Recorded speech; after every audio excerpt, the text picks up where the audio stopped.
Who gives me the right to lecture? Well, you do. And I want to lecture you about one of my pet theories, if you'll allow me to. I hope you will. And on the left, in green, are the things that are important. And on the other side are the things that are not important. At the top are the things that are urgent. And on the bottom, the quadrant 4 and 3, are things that are not urgent, that you don't have to do immediately, that you can let slide. The top is urgent. The bottom is not urgent. On the left are the things that are important, and on the right are things that are not important.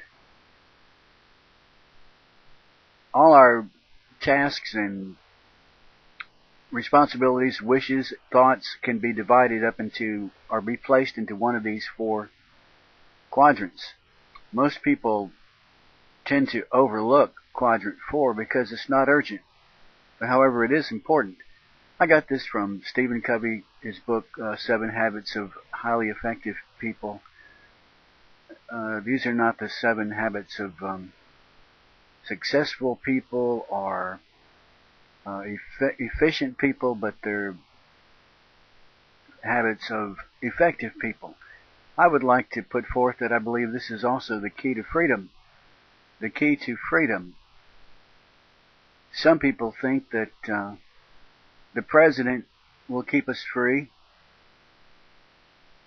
The founders who met in this building, many of them did, a tavern, hoped that the Constitution would keep us free. It said they wanted to secure liberty for ourselves and our posterity. This young lady thought that throwing off the government would lead to freedom. Some people think that freedom is preserved by the military. Well, there's some truth in all these things. But you remember the 4 boxes? Remember what the founders really thought about government? What they really said about freedom? There's a trade-off between security and liberty that they seem to imply, you know, if you'll allow me to be a free thinker. The founders seem to imply that freedom is something that is your personal responsibility.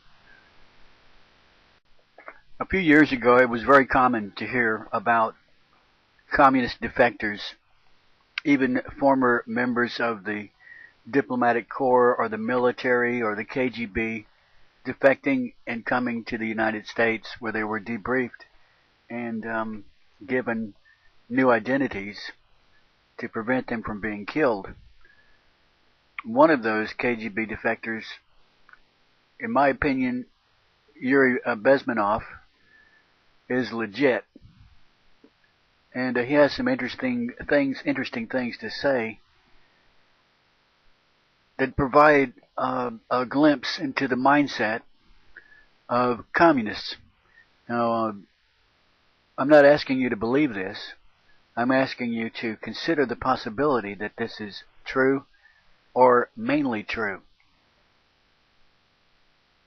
He said most of the activity of the department was to compile huge amounts of information on individuals who were then instrumentalized to influence public opinion.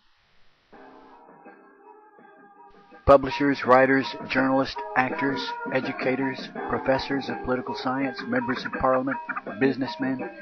Most of these people were divided into 2 groups. Those who supported the policy of the Soviet regime were promoted to positions of power through the manipulation of public opinion and media. Those who refused the influence of communism in their country, their reputation was ruined, or they were executed physically. Thus, in a small town in South Vietnam, thousands of Vietnamese were executed in a single night after the city was taken by the Viet Cong. And the CIA never understood how the communists were able to go so fast to identify each of them, to identify their homes, where to find them, arrest them, all in one night, in just a few hours before dawn, and to board trucks being driven out of town and executed. The answer is very simple. Now just consider this as possible. I'm not asking you to believe this, but consider if this is the way communists operate. Yuri Bezmenov says the answer is very simple. Long before the communists took the city, there was a comprehensive network of informers of Vietnamese living in the region who knew absolutely everything of people able to influence public opinion, while those who favored the United States were executed. Same thing in Hanoi, led by the Soviet embassy. And I was doing the same thing in New Delhi.